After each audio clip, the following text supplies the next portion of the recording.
Hello, dear ones. Father Peter John coming to you tonight from arguably one of the most beautiful parks in America, at least one of the most beautiful parks I've ever been to in America. It's called Mrs. Stock Park, and it's in Hillsdale, Michigan, downtown.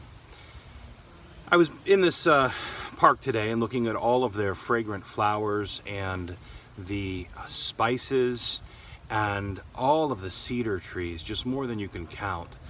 And it got me thinking about paradise, of course. And when I started thinking about paradise, I started thinking about a saint in particular, a saint whose story I want to share with you now. Some of you have heard it, but here it is. It's the life of Saint Euphrosynos the cook. He was a monk who lived in a monastery in Palestine. And he was a relatively simple monk. Some of the other brethren made fun of him. He ultimately received the obedience of being a cook in the kitchen. I think part of this was the mercy of the abbot, who wanted to remove him a little bit from the other brothers who were sometimes harsh. And so Saint Euphrosynos spent his time then preparing in the kitchen and cooking and cleaning, and he poured himself into his duties there, executing them as carefully and as perfectly as possible, praying all the while. That's what he did. That's what he spent his life doing as a monk. Praying in the kitchen, cooking, cleaning, preparing for the next meal, serving his brothers through the art of cooking. That's what he did. Well, he grew to be very virtuous just through this simple act of obedience.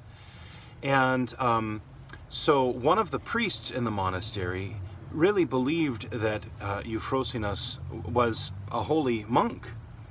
And so one night the priest was praying, and he prayed that the Lord would grant him a vision of what awaited the righteous in paradise.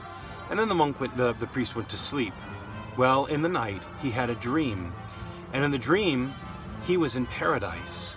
And he looked around and he saw all of the trees, every kind of fruit and flower and leaf one can imagine. And it was glorious, and it was just beautiful. And as the priest was admiring all of the fruits and the trees and everything else in paradise, he saw there the monk Euphrosynos.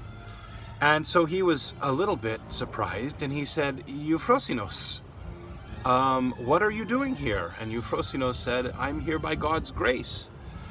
And so the priest said, "Can you give me something that I can take with me as a reminder or an evidence of my presence here in this place?" And Euphrosynos said, "Certainly, look around you and pick anything you'd like." And so the priest pointed to a branch that had 3 perfect, beautiful apples on it. And Euphrosynos went and he took a cloth and he got the apples and he put them in the cloth and he wrapped them up and he gave them to the priest. And then the priest took the apples in his hands and then he woke up. Well, when he woke up, he looked and he saw that the apples wrapped in the cloth were on the table by his bed. He thought it had been a dream, but in fact he was in a vision, and it was a vision, in fact, that quite literally bore fruit. And so this priest went and he found Euphrosynos, who was in the church already in the morning. He went up to him and he said, "Tell me, brother, were you or were you not in the place where I was last night?" And Euphrosynos said, "Yes, by the grace of God, I was with you in paradise, and I handed you the fruit wrapped in the cloth."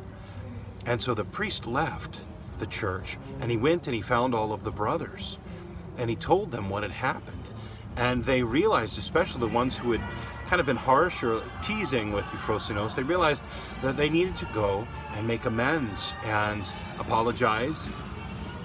And so they went together to the kitchen where they knew Euphrosynos would be, as he always was, preparing to serve them. But when they got to the kitchen, there was no Euphrosynos. Nobody ever heard from St. Euphrosynos again after that. But all of those brothers knew that he had fled the monastery because he had fled the praise of men.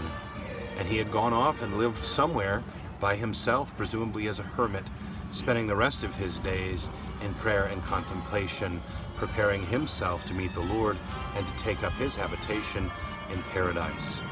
So this is a great reminder to us, those of us especially who spend our time in menial jobs. Maybe we spend our time at the stove or at the kitchen sink or scrubbing the floors or the toilets or whatever it is that we do, that we can use that time to pray, to grow closer to God, and to grow in holiness and our love for God and our proximity to God, and to be filled with God's divine light through obedience to those simple but very necessary tasks in life.